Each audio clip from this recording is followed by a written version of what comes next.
Okay, hello everyone. Welcome. I am Liam with the Ælfric Homily Project, and we're going to do I believe, our eighth supplementary lecture. For those just joining us, pretty much every month I record a reading in Old English of a homily from Ælfric Vensham, and then I have a supplementary lecture following up afterwards, kind of going over maybe some vocabulary in it, some ideas. Oftentimes we'll look at like scriptures and how it connects, and then also just like certain celebrations or lore for that day, particularly in Anglo-Saxon England. Other times just in later medieval England, or just more broadly, we'll look at poetry sometimes also in Old English, sometimes in other languages, like we've looked at Old Frisian and Old Saxon as well. Looked at a little bit of Gothic. I'm not sure we've looked at any like actual chunk of Old Norse. We've looked at certain words though. But today is going to be a different one, as this is the first time that I'm actually not doing, and I didn't do a homily from the first series of Ælfric's homilies, which has always been convenient for me because I have the first series of Ælfric's homilies right here. And I don't have the second one. I don't have the third, which essentially the third is what I just call his collective Lives of Saints, essentially. And that's actually what this one is from. It is from that third volume.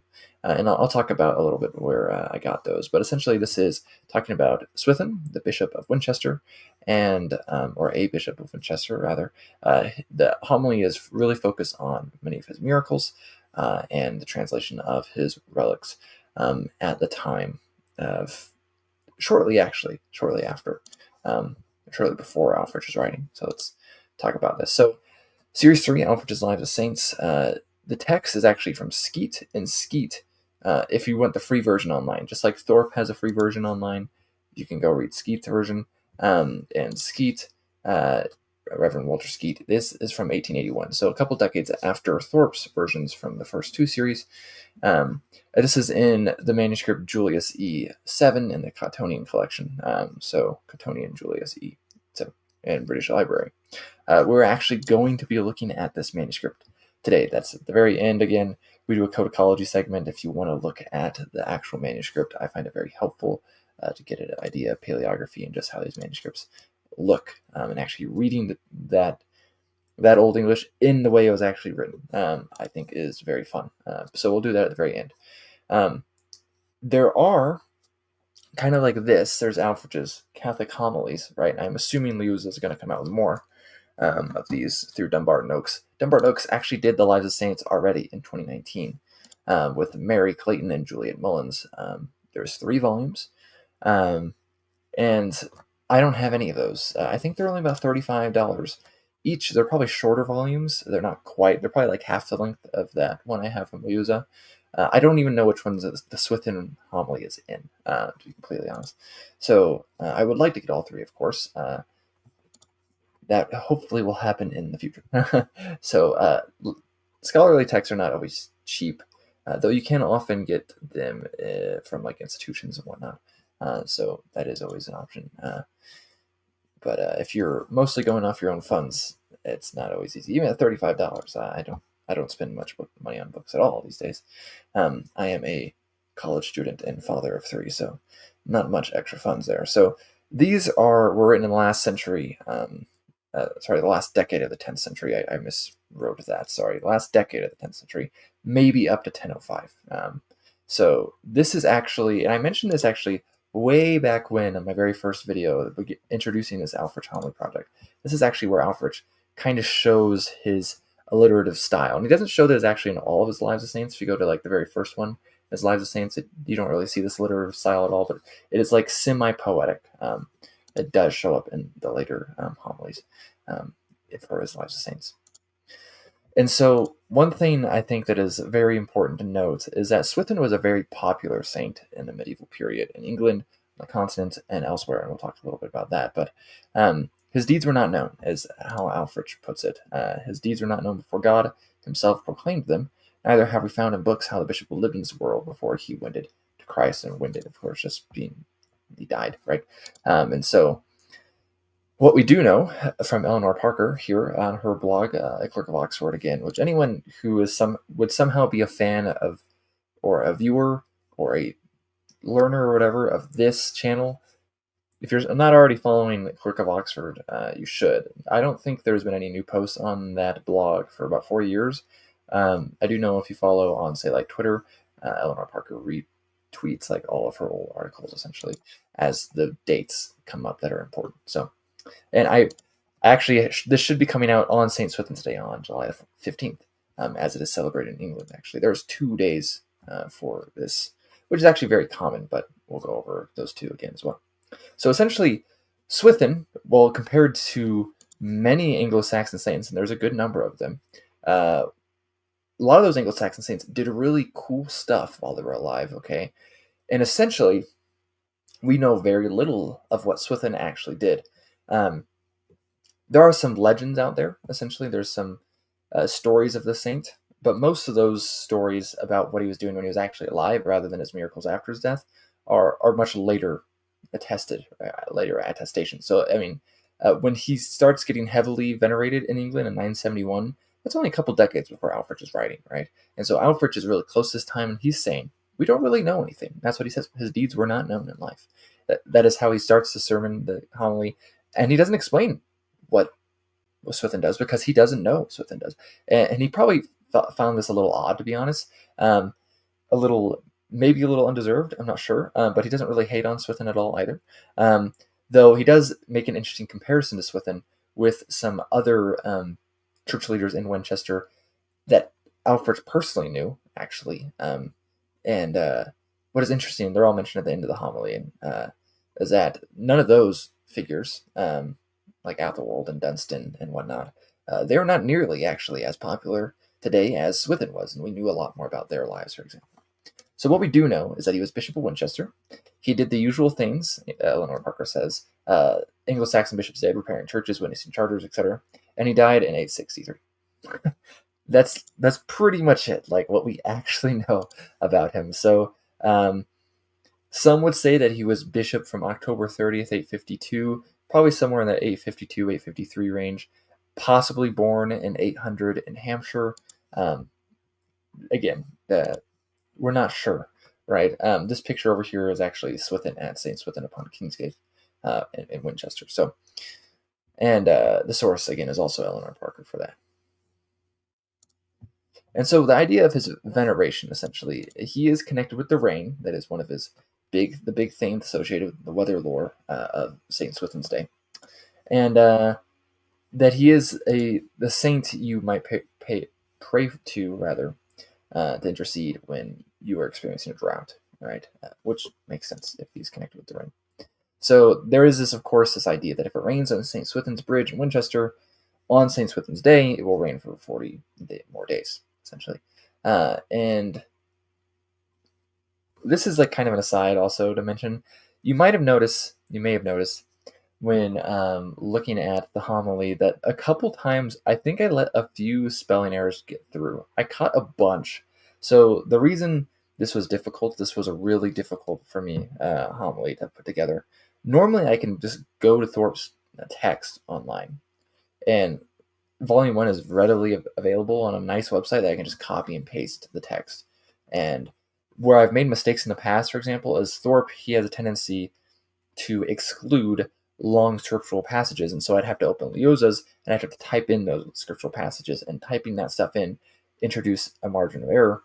And I have had, I think, maybe a couple errors in previous Old English texts for the readings. And this time, though, where you can find these Lives of Saints, these Series 3, is not available to copy and paste very nicely. And so I typed it all out, and some of the errors are me mistyping. Right, I use an Icelandic keyboard, which I only use when I'm typing like Old English stuff. So you might see like an L over an ash or something like that. Maybe I think I caught them all, but maybe not. Also, it was mostly the thing that got me was the autocorrect. Autocorrect really didn't like me. Like you'd see common, right, a conjugation of to come, and it would just autocorrect to common, right? Because it looks like common, but with one less M. And so I wanted to bring this mention this Titvilius, which is a demon that introduces scribal errors that mentioned in some medieval sources. I believe he's actually first mentioned in like a late 13th century source. This is a 14th century image of him, I believe, over here. And I had many errors in my writing this time around. So also I felt like it was worth mentioning that there are saints that essentially would combat stuff like this, though. Like Catherine of Alexandria is a patron of scribes. Her feast day is November 25th, which is known as Catherine-tide in English. We might cover that later this year. And then we have Jerome, who's patron of translators, Albert the Great, or Thomas Aquinas, both patrons of academics. You have Hildegard von Bingen, who featured a couple times in my very first videos. Not the very first one, but like the first reading and lecture. And then you also have Bede, who is the patron of English writers. While I'm not an English writer, I am an English writer. Or just say I write in English. But those are all good people to know. Okay, so the name Swithin. I wanted to mention this here. This is a little miniature of Swithin over here. Really confusing. I found this on Eleanor Parker's blog as well, and she says I don't know what's going on here, and I will agree with that. I do not know what's going on here. You have that in some medieval manuscripts. So Swithun is his name in Old English. Swithin in modern English with an I, and Swithun also the UN. Swithinus or Swithinus rather in Latin. And of course, it's diathematic as many an Old English name are. And it is Swith, means strong or mighty, can mean severe or violent or active as well. It is actually cognate with Gothic swints, which is strong, or German Ishwind, which is fast or swift, and Old Norse Swither or Svither, depending on what time or dialect you're going for, which means swift or wise. The Hun is literally, would probably have meant something like giant in this Old English context, but it's ultimately actually the ethnonym of the Huns, which itself actually has a rather unclear etymology. It's maybe from Turkic, though I would say that recent genetic, philological, and archaeological evidence seems to point to the language Old Aran itself, which is from the Yeniseian language family in Siberia. And I don't know if the family actually survives really at all, but probably not Turkic. You have similar things like the idea of the problem of the name Attila, which I always found the names Attila coming from a Turkic language to be not very convincing. The only people you really see propose things like that are Turkic scholars. And I don't feel like they're very convincing. I think Attila's name being Old Aran, which I did see in a recent article explaining it in an Old Aran sense, I think that's very convincing. I also do feel like that the Goths would have called him Attila because they thought it was funny, right? Because whether or not the origin is Old Aran, I mean, these Germanic people, as you can tell, or at least in Old English poetry, they love their double meanings, right? And so why not, right?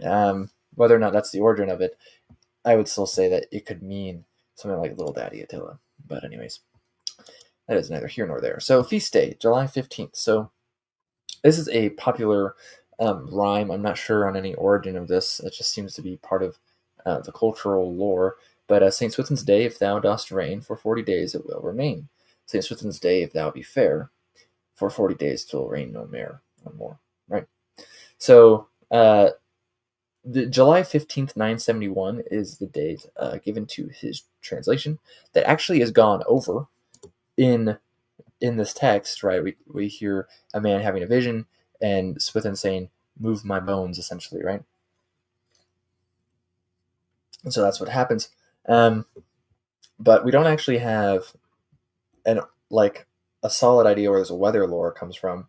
The earliest attestation is from 1315, which essentially an entry for the day in the Chronicles of Durham said it rained much. But this idea that it will rain 40 more days afterwards actually turns out to be accurate. I'll try to link this article down below.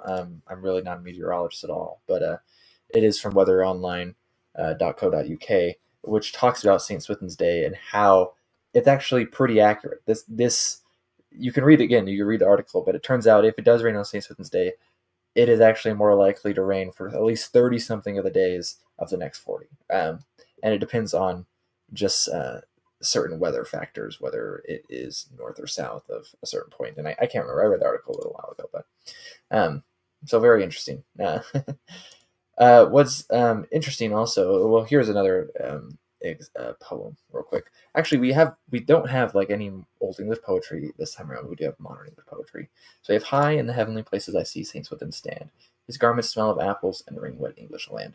I think this is a chunk of a poem. I'm not sure on the whole poem. I'm not sure what it's called. I'm not sure where it was published. I did retrieve this actually from Corncrake magazine, the July 2025 issue, which nicely enough actually has a little article on St. Swithin's Day, which is very nice to see as I was just finishing up the translation and the reading for this when I was like, hey, look, someone else is talking about this. I've never heard of him. I don't know. He might be decently popular in England still, but in the United States, I mean, in at least my circles, I had not heard of him.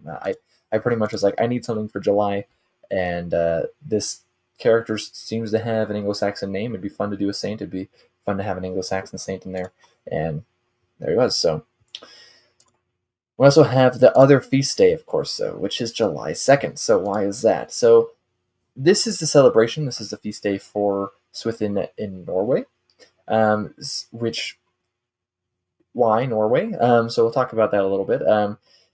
He died supposedly on July 2nd, 861, which is the normal dating for saints is the day they die. That's when you celebrate it, right? Their feast day.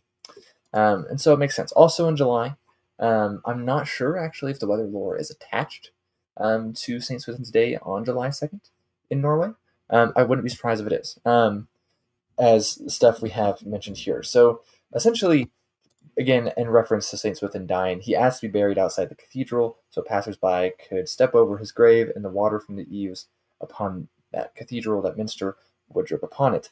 That is, again, some common lore about Swithin. And what's interesting, though, about this July 2nd, July 15th date is that both dates are actually around other feast days with different saints in mind that are also associated with weather lore in different countries. So, for example, in France, you have the 8th of June with Saint Medard, and in June, 19th of June, also in France, you have Saint Gervais and Saint Protais, or Protais. I'm not actually sure. But in Flanders, you also have on the 6th of July, so Saint Godelieve, and in Germany on the 27th of July, you have the Feast of the Seven Sleepers, which is Sieben Schlaffertag. And I really need to work on my German. That's one thing that I'm trying. So, of all the other things I'm doing, though. But here's another rhyme similar to we've already seen for St. Swithin's Day, actually, and this one's in French, and it mentions these two French ones that are mentioned. So, s'il pleut le jour de Saint Médard, il pleureront ce jour plus tard.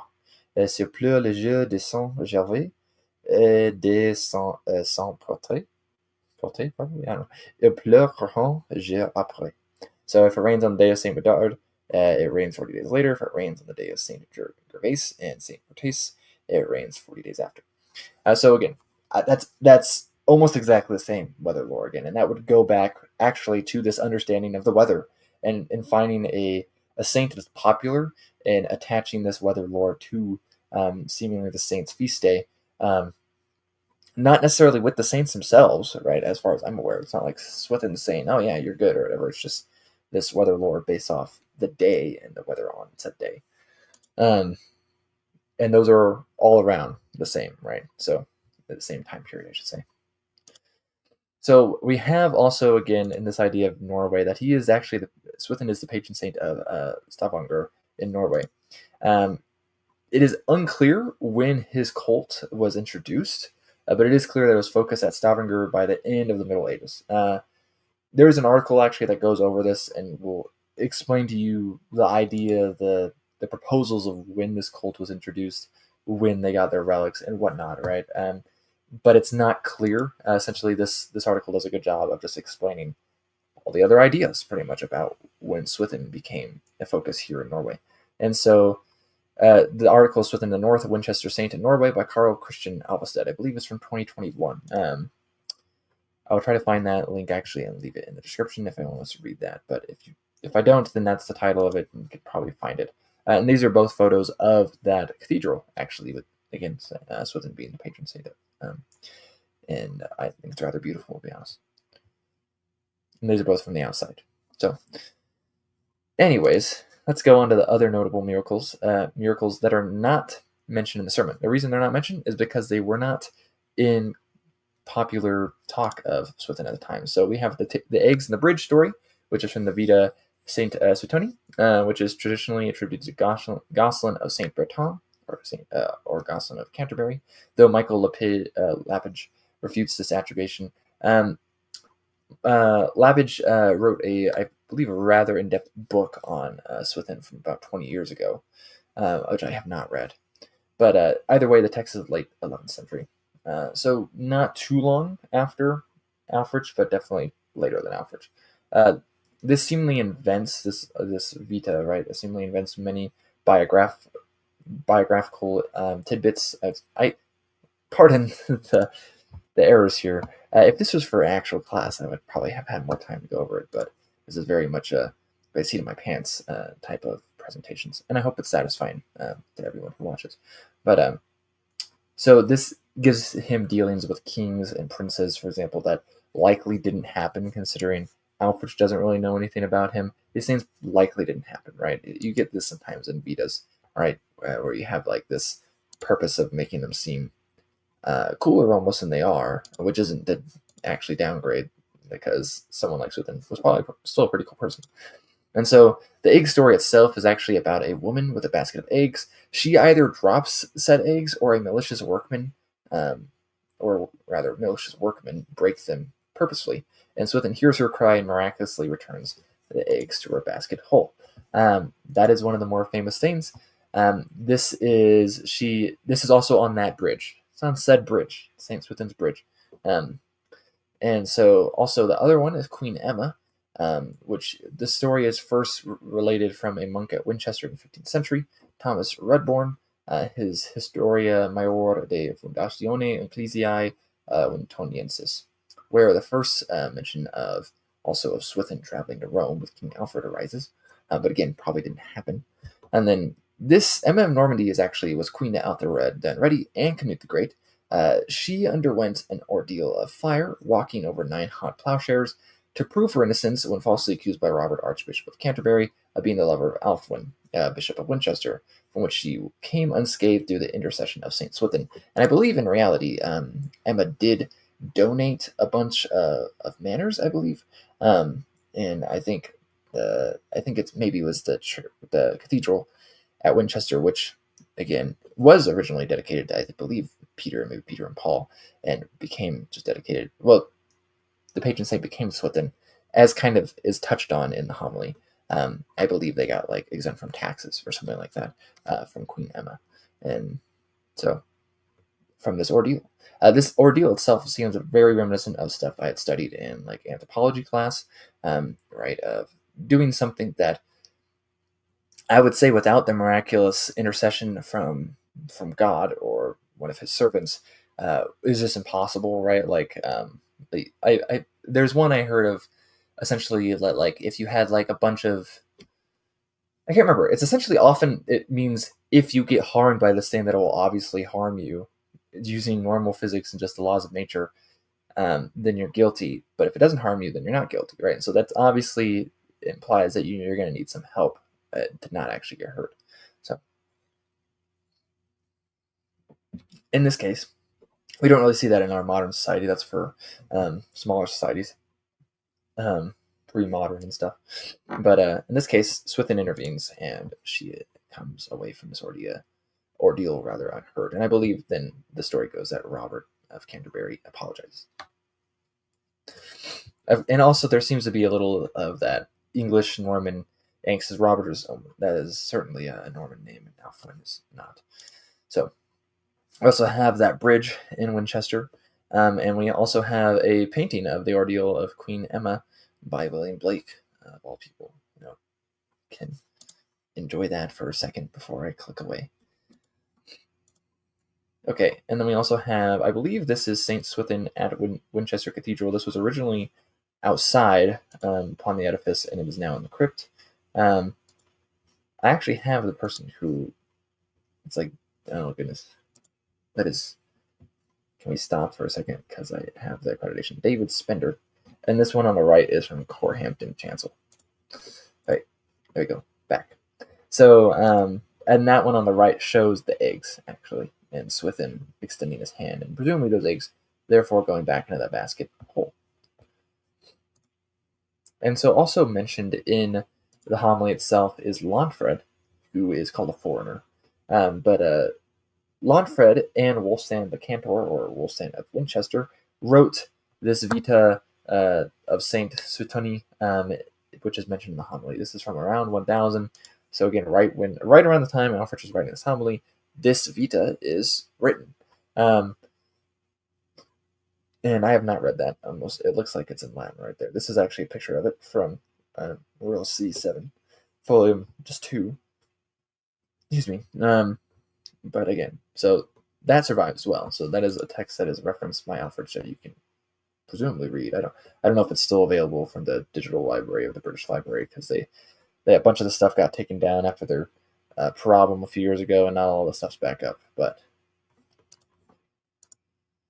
and then we have this Swithin in Winchester today. So if you look actually at this, and this picture is from Eleanor Parker, I will say again, from her blog. I'm going to try to, I think she has 2 blog posts that I was able to find that mention Swithin, and I'll put those in the description. But this is where his relics would have been. They're not there now, actually, and so this page here goes over it. But this is the inscription in English on the shrine in Winchester Cathedral today. And it says, "Whatever partakes of God is safe in God. All that could perish is St. Swithin, being enshrined within this place and throughout many ages, hallowed by the veneration and honored by the gifts of faithful pilgrims from many lands, was by a later age destroyed. None could destroy his glory." I think that is a lovely epitaph, which shows just the cruelty, the ignorant cruelty of destroying relics like this, but also that it survives regardless, even with those relics destroyed. The veneration of Swithin survives. And this is, again, from Eleanor Parker's blog. It says, at 3 o'clock in the morning on the 21st September 1538, his, meaning St. Swithin's shrine, was demolished by the commissioners of Henry VIII, who recorded their intention to sweep away all the rotten bones they found within, bones which had for more than 500 years been venerated as treasures. Of course, this is part of, during that time of probably 1536, 1541 or so, with Henry VIII and his dissolution of the monasteries, as we violently go into Protestantism, essentially. The dissolution of monasteries is something that makes me very, very sad every time I hear about it. It is heartbreaking what was lost, not just like knowledge, but also some cultural damage. But in this case, right, the glorious Swithin is not dimmed because of it. I didn't actually not know about this particular point of that said dissolution, which is, again, rather heartbreaking to me. But let's continue. So we have a poem. I don't think I skipped any. Okay. We have a poem by Jane Austen, none other than Jane Austen. This is actually what's interesting about this poem is that Jane Austen wrote this in Winchester, Venta being the first part of the Roman name for Winchester. The Ven is the same as win, right? Winta is what it'd be in classical Latin, right? And this is actually the last piece of literature that Jane Austen wrote. She died a few days later. And so I just want to read this poem real quick. It mentions Saint Swithin because it was written right around this time. So, when the Winchester races first took their beginning, it is said the good people forgot their old saint, not applying at all for the leave of Saint Swithin, and that William of Wickham's approval was faint. The races, however, were fixed and determined. The company met, and the weather was charming. The lords and the ladies were satined and ermined, and nobody saw any future alarming. But when the old saint was informed of these doings, he made but one spring from his shrine to the roof of the palace which now lies so sadly in ruins, and then he addressed them all standing aloof. O subjects rebellious, O Venta depraved, when once we are buried, you think we are dead, but behold me immortal. By vice you're enslaved. You have sinned and must suffer. Then further he said, these races and revels and dissolute measures with which you're debasing a neighboring plain. Let them stand, ye shall meet with your curse and your pleasures. Set off for your course, I'll pursue with my rein. You cannot but know my command in July. Henceforward I'll triumph in eschewing my powers. Shift your race as you will, it shall never be dry. The curse upon Venta in July is showers. And so this is again referring to that weather lore of Swithin, and how it pertains to Winchester in particular, right? That if it rains on St. Swithin's Bridge on St. Swithin's Day, that you're going to get rain for 40 more days. You're not going to have the dry stuff for your races.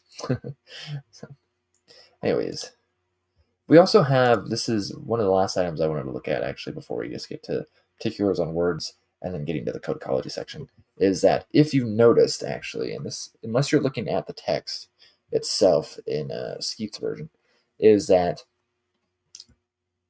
how you might have noticed otherwise is that that's not actually the end of the homily where I ended it. That is the end of the section on St. Swithin. But essentially, Ælfric goes into another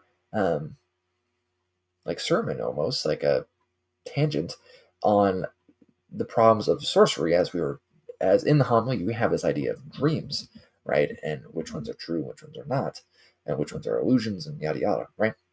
Which ones are from God and which ones are from the devil.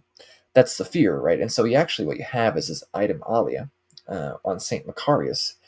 And so this is where the amen comes from.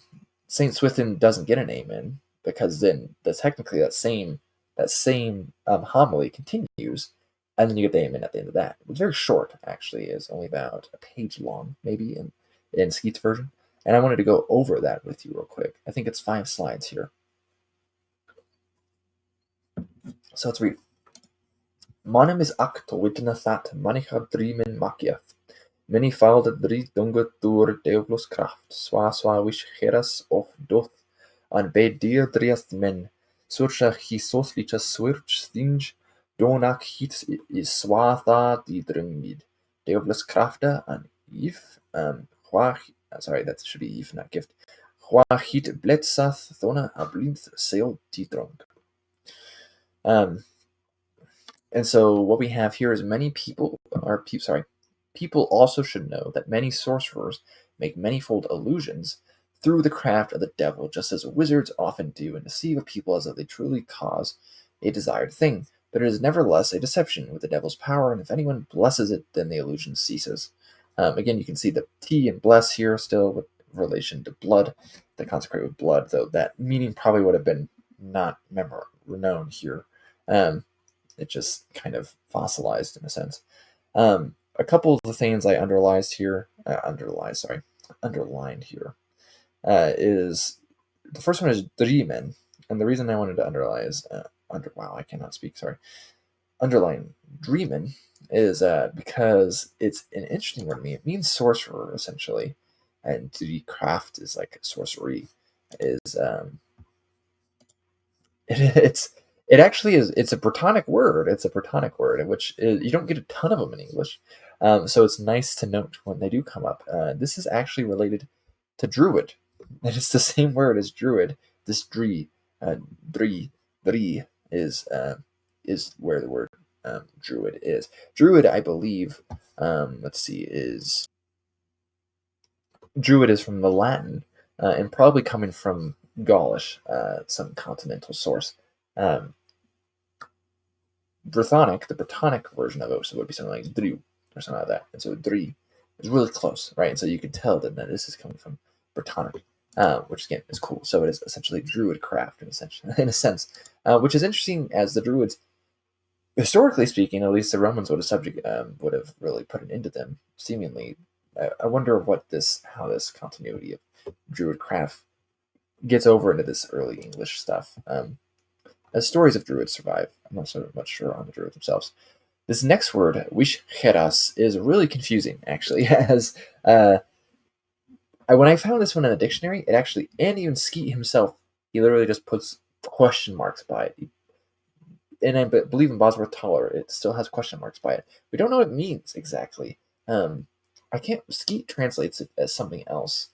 Bosworth Toller says it's wizards, which is kind of what I went for. It's just a little confusing, right? So wish is like it is where modern English there's wish, but it's from the verb wish on, right? The normal word for wish would be like usk. Okay, and it's actually it doesn't have that palatalization, and that is confusing actually sometimes because that happens actually where normally your SCs are a sh in Old English, but sometimes they're not, and sometimes they're still a sk. And even when they're not from Old Norse, I mean, it's helpful if it is from Old Norse, so that's where the SK comes from sound rather than the SH sound. But some of those English words, Old English words, are SC, and they actually would say it is sk. For example, one I can think of um, is the word frog, which well, there's two words. There's frog, but I don't mean that one. The Old English word frog that doesn't survive in modern English is frosk, right? And seemingly that would have been probably almost exactly the same in Old Norse, but that seems to be just a native West Germanic word in Old English, frosk, and it's rather than frosh or something like that.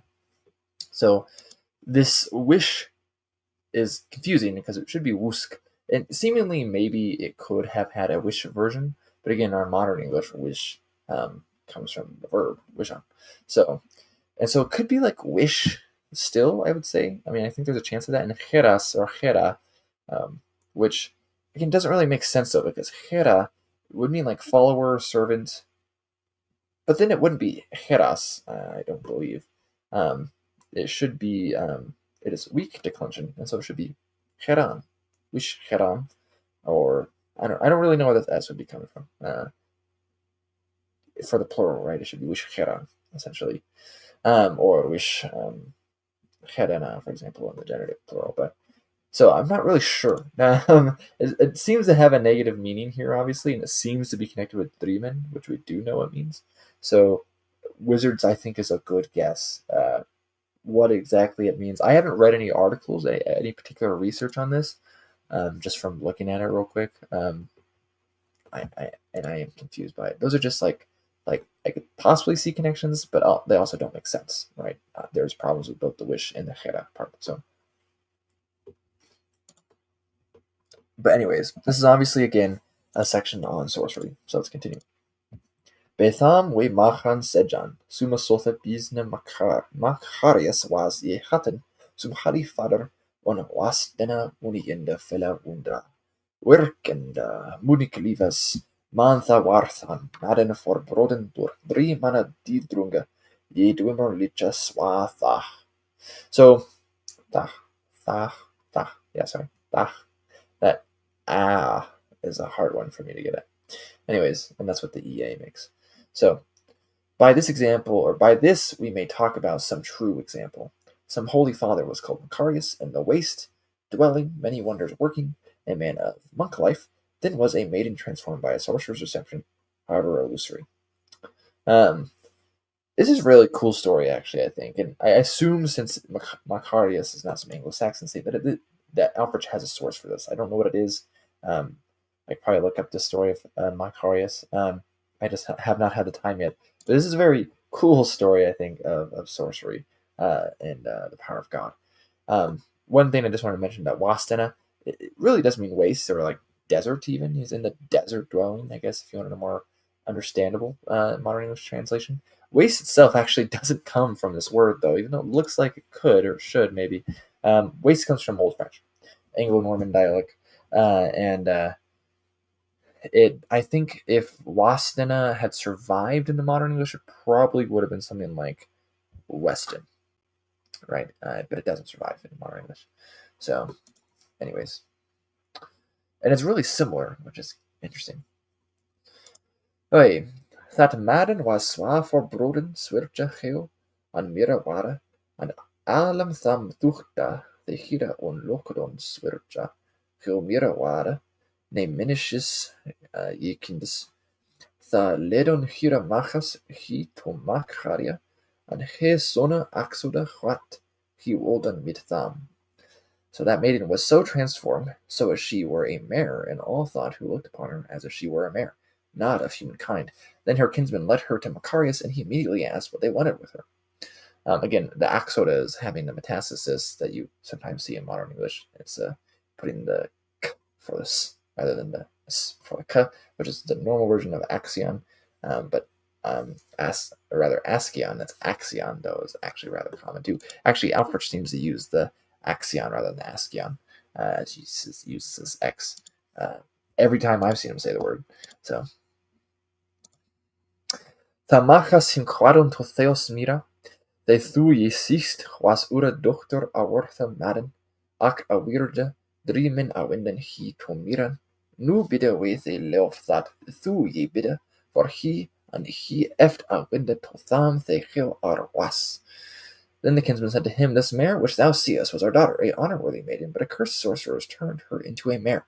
Now we beseech thee, sir, that thou pray for her, and again turn her to what she was before. I don't know, it's very straightforward. Macarius da quast ohira machum thus. Ich jeseo his maden on minishum ye kinder an geo nis na awin swaswa ye weneth, that geo si an geo namthinj on hira nath, horses ye kindes ac on eurum, ye sithum hit is swa ye hibud, thurthas deofles didrunge, and his dreamen lastliche. Garrison said to her kinsman, Thus I see this maiden in human form, and she is not transformed, just as you expect that she is, and she has not anything of the horse's nature. But in your sight it is so imagined through the devil's deception and his false sorcery. Macarius tha ye bad for that maiden gold, and mid ela ye smirud, and mid ala ye adrafte, thus deoflus ye dwimmer thur his dritness naman swathat he ala ye sawum that hail ansum was. Harrison bade God for that maiden, and with oil besmeared, and altogether drove the devil's illusion by the name of his Lord, so that they all saw that she was sound. And then we have the last bit, the final we get Damon. Turcha sind, that die drunge thara drimana. Si wulder and lof them wellanden shippenda, they his harjan marsath miti lija, mit wundrum seta a rixath on etchnis. Amen. So such are the illusions of the sorcerers. Be glory and praise to the well-wishing Shaper, who exalts his hollows mightily with wonders, who reigneth forever in eternity. That's also one thing, I guess, that if you haven't listened to the homily, that normally how I translated saint is if it had the word saint, Latin sanct or something like that, I put saint, and if it had the English word haria or something like that, I would put hollow. It means saint, right? Halloween, right? Also, another thing here that well-willendan essentially just means benevolent, but it would be more literally as well-wishing. And I think that is nice to translate those kings thus. Anyways, let's get into the latter half of this. So we have words of note. I'm going to go through these quickly. We have Yevir, or Yefir, which means long ago in days of old. Fiona itself means former or ancient. We have halcyon, which is to halse in modern English, which I've never seen ever used, but essentially is to greet, to hail in modern English, or to inquire or beseech. You have arenda, which is a message or an errand, literally is where the word errand comes from. You have fainion, to fawn, is where this word fawn comes from, but to fawn over someone, right, or whatever. Not the animal. And to be glad or to rejoice, celebrate, to be delighted with, to applaud, to wish for, etc. Hovor, which is hump or swelling or bulge, it likely would be something like hover or hover. In modern English, if it's survived. You have ridge, which means back or spine in Old English, but is where the modern word ridge comes from. You have windon, which is actually the indicative past plural of wenan, and it is not wendan. Okay, so don't be confused by that. Is not the verb wendan. We have continued. You have ferian, which means to take, to move, carry, conduct, lead, or whatever. And it is the word ferry in modern English, as opposed to fair, right? You have dachian, which is to dawn. Modern dawn is actually a back formation of dawning. The natural verb would be to daw. So take that as you will. Again, I've never seen anyone say or use dawing, either in literature or in speech. You have Lichton, which is lich town, literally as far as like cognates in modern English, and which more or less really just means body enclosure, as town doesn't quite mean always in Old English what it means here, in modern English rather. It can mean a lot of things. And in this case, it really just means enclosure or yard. So body enclosure or yard. So really, it's a graveyard cemetery. That's what Leechton is. And then you have Arfulth Leech, which is difficult or troublesome or irksome, which actually has a cognate that survives in Middle English, Areth Leech, which means painful or stressful, difficult. You can see, though, that it has an eth there, that it's not really going into late Middle English, as late Middle English wouldn't really use an eth at all. So that one dies out. Swinir, which is a stripe, a stroke, a lash, or a scourging itself, a whipping, a flogging, or it is the scourge, the rod, or the whip, or it can just be, figuratively speaking, a chastisement or affliction. There's a paralysin, which is paralysis. That's very straightforward. You can see it's obviously a barring. You have firmus, which is foremost or first. You have bergan, which is the swell of the rage or anger. It's related to belly and bellows. You have cherion, which is the chur, which means to murmur or complain. You have apple, which literally is the word apple, of course, but here it means like eyeball. It can mean any fruit in Old English. It can mean ball or sphere. It's actually whence the word apple the eye idiom actually comes from. This apple idea, meaning the eye, comes from Old English, right? As you can see in Ælfric here, right? Apple is sad. This person had his apple hanging on his cheek, which is pretty gruesome. This is probably the most graphic we've seen any of Ælfric's texts. Probably any of the texts we've looked at. We haven't just looked at Ælfric, who's speaking in church. We also have Cleor, which means cheek or face, but it's modern word leer. You can see how that's related probably.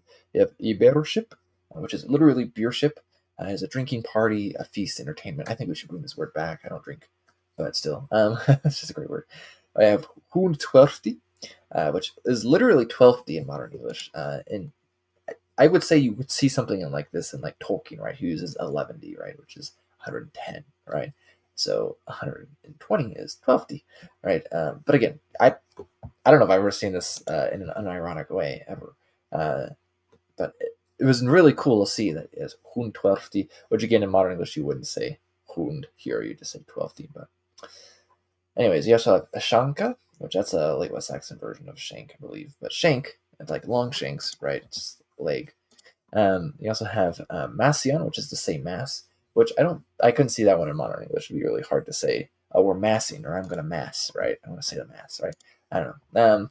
So lift, which we might have gone over before, but it's where modern English lift or loft comes from. It turns out I just put lift in there twice.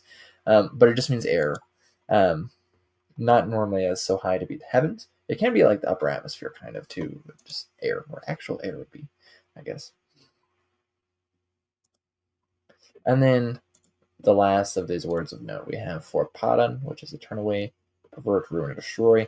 It's a rare P. Again, I haven't read any articles on this, but as far as I could tell, the etymology was unknown on this Padan part. I'm not sure where it comes from. I didn't see anything on any cognates and other Germanic languages. I know P's are rare in Germanic languages because B's were rare in Proto-Indo-European. So rare they hardly get a mention. Normally we've seen, actually, because I have a tendency that if we find a P, that we look at the etymology of it, because there's a good chance it's coming from Latin or Greek, right? Or if it's coming from Greek, it's probably coming from Latin. Anyways, and I couldn't find that with this one because I couldn't find anything about this word, actually, which is interesting. So I'll probably have to end up looking this one up more. You have Yedwimmer, which is illusion or a phantom respecter. Illusion really in context of the homily. It's where modern English word Dwimmer comes from, or Dwyer, maybe in like some fantasy context. You might see it spelled that way. That's more of the Middle English spelling, though. You also have Ira, which is anger, wrath, ire. But it's actually not related to ire. It can mean rage as well, I guess. It's not related to ire, which comes from Latin ira, which is ire itself is actually related to Old Norse Esa, so it doesn't have that rhoticism that you'd be getting in Latin there. And Esa, as Old Norse, means to dash forward or rush. As far as, I don't know if there's actually a cognate in English for to Latin ira. Anyways, and another thing that is kind of an aside, I probably should have put it in here, but shitem, which is bolt or dart. And I think an overview of fingers is in order. I will say real quick that I'll do this first before I go over it because this will be easier to go over if I drop the slideshow, and this only has one more slide essentially.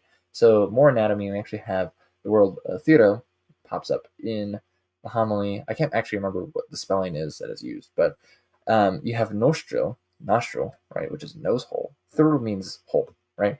You have eithel, which is a window. Window is from Norse. You have sweatthurl, a swath theater in Old English is poor. You have something like a wow, which would be wah, wah, wah, wah in Old English, and a wah thor, wow thor. Again, actually, I don't even know wow. I think that's how you say it. Wow. I don't know. I've never seen the word used actually, but a wall thor. So a wall hole is a door. Okay, and so I think it was very interesting.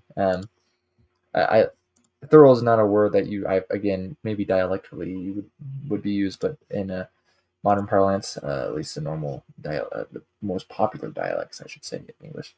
No. So we are going to look at that manuscript I mentioned actually at the beginning, the Cotton manuscript Julius E 7. Actually, we're going to go to Folium 96 V in particular, and verso, and we're going to look at it there because I was able to find this manuscript on the British Library's website, and I was able to find the homily. They don't give you like a guide. You have to like actually go through the manuscript yourself and find the stuff. So that actually takes me a good amount of time sometimes, but I was able to find it for us. This link should send us there. I will put this link down below, but if it doesn't send you to the exact folium, just know it's 96 feet. You can find it that way. But before we get to that, I'm going to stop sharing my screen. Here we are. And we're going to have a little hand anatomy lesson. I printed out this little, my fingers thing, because I homeschool my children, and so we do a lot of stuff.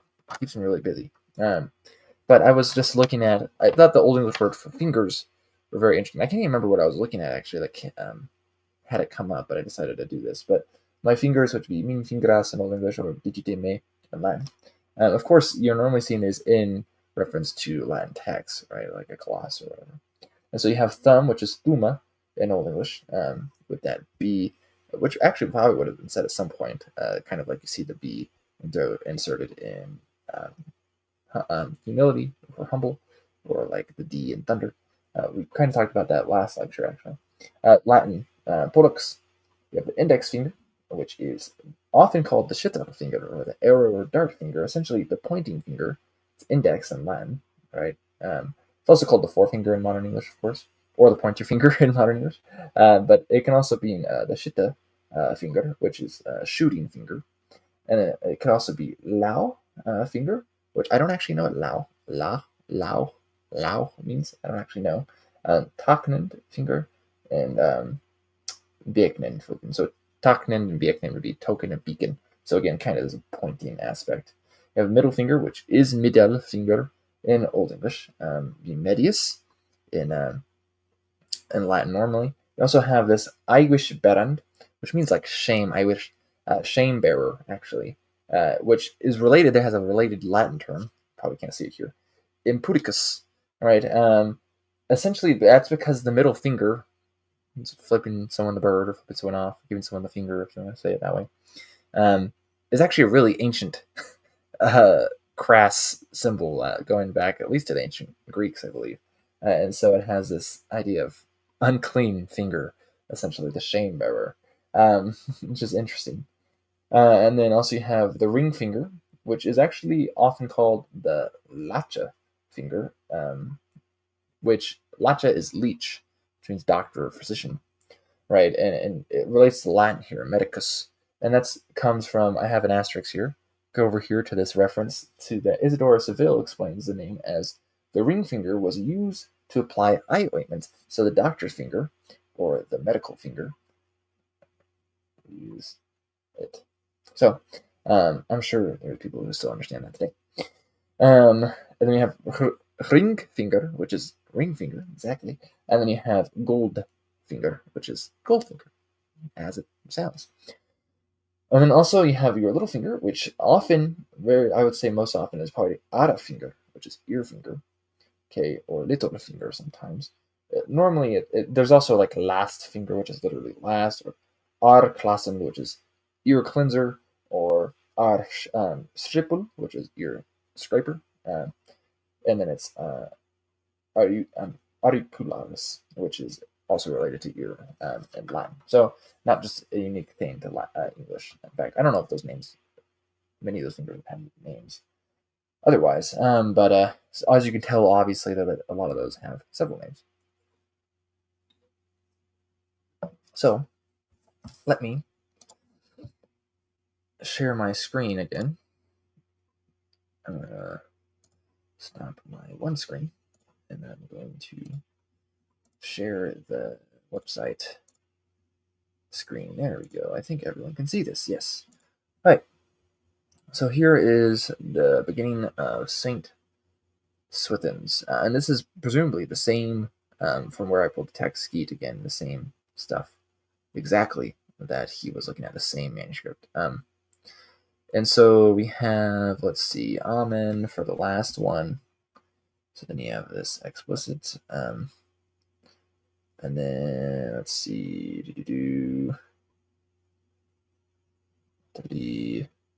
Sancti Swithun Epi, which is episcopi, so bishop.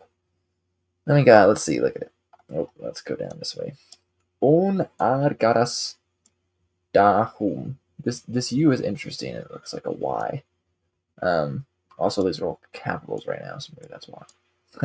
Maybe a U capital looks like a Y in this handwriting. And then we got thas, atolan, kininges, tha. Let's see, where are we? Where was I? Oh, this is 2 words. Okay. Christendom. Okay, so you have a long S here. Long S there, for that matter. Say Christendom. R is looking a bit insular still. The D is looking insular. It was looking like a rather insular script. I'd say for the most part, maybe a little square, minuscule, but and then let's see, we got was. It looks kind of like war, but it's was. Was well. Again, your winds look a lot like P's, but they don't actually look the same in the script too. If we see that P, well, I probably won't go all the way down to the P, but see a P, I will find it out. So was well theonda. Thur God. Again, there's not much space there, but through God. Un anjerkin.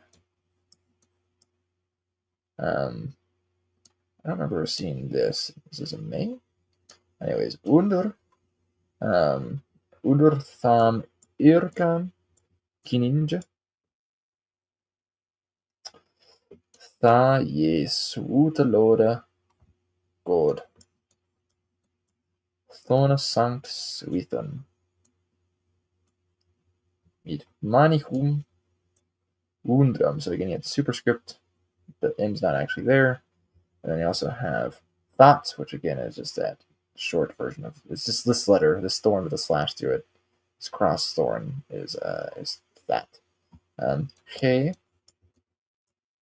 Mara is. And so no dots on your I's, but dots on your Y's. Which I should write like this. Actually, I've practiced a little bit. So we zoom out a little bit. We can just translate it real quick. So in the days of the noble king, let's see, we're going a little bit, not quite in that, but yeah, the noble king, Edgar. Let's see. Well, I guess we saw, yeah, noble king Edgar. When Christendom was well in the nation of the English. Let's see. Through God. Let's see. Under the same king. Then manifested God. Saint Swithin. With many wonders that he was distinguished. And then maybe we could do another sentence or 2. Let's see. His dad, Naram Kutha, Arthan. Let's see. He. Okay, yeah, it's just, I would say 2 words normally. He God. Syrkida. Punctus, but I would not stop it there. Probably. Interesting. Let's see. Let's translate that real quick. His deeds were not known before God himself proclaimed them. I guess you could stop there. Why not? Maybe I'd put a comma there nowadays, but anyways. What do we got? Natha? Natha Nefundon on Bokum who again it's two words. Okay, say Bishop Leofoda on Tisra, so again two words. World the bottom part of the win is a little scuffed off. Arthan Thehe Ye Winda. Thehe Winda. Interesting. They one word I would say. Hey is another word. Ye should be attached to window. And then Ko Krista. And no capitalization for Christ ever. Which, again, so we already read that his deeds are not known before God proclaimed them. Neither have we found in books how the bishop lived in this world before he went to Christ. So we actually already went over that a little bit earlier in this lecture. Let's go over one more, see what we find. Interesting. So we have thought, but it's not that crossed thorn. I wonder if that's because it's beginning a sentence.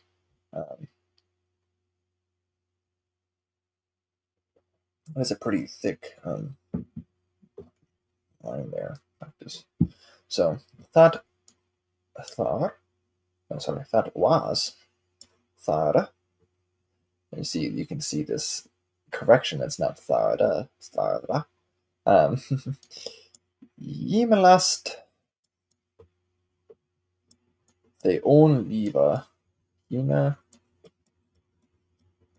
gudon. So there is that. It's that. He nodon.